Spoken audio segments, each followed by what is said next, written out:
Évangile de Jésus-Christ selon saint Matthieu. En ce temps-là, tandis que Jésus parlait aux disciples de Jean le Baptiste, voilà qu'un notable s'approcha.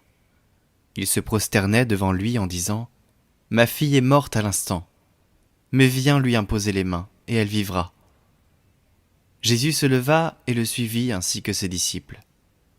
Et voici qu'une femme, souffrant d'hémorragie depuis 12 ans, s'approcha par derrière et toucha la frange de son vêtement. Car elle se disait en elle-même : « Si je parviens seulement à toucher son vêtement, je serai sauvée. » Jésus se retourna et la voyant lui dit : « Confiance, ma fille, ta foi t'a sauvée. » Et alors même, la femme fut sauvée. Jésus, arrivé à la maison du notable, vit les joueurs de flûte et la foule qui s'agitait bruyamment. Il dit alors : « Retirez-vous. » La jeune fille n'est pas morte, elle dort.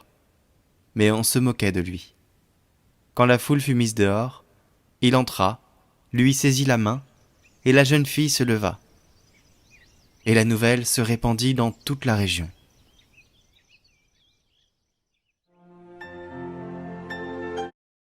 Dans cette page d'évangile, les thèmes de la foi et de la vie nouvelle que Jésus est venu offrir à tous sont entremêlés.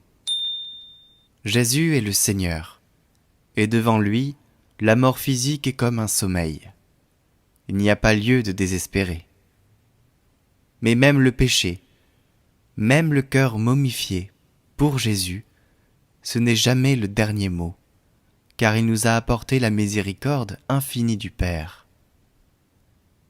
Et même si nous sommes tombés bien bas, sa voix tendre et forte nous tend les bras. Je te le dis, lève-toi. Il est bon d'entendre cette parole de Jésus adressée à chacun de nous. Je vous le dis, lève-toi, allez, lève-toi, courage, lève-toi.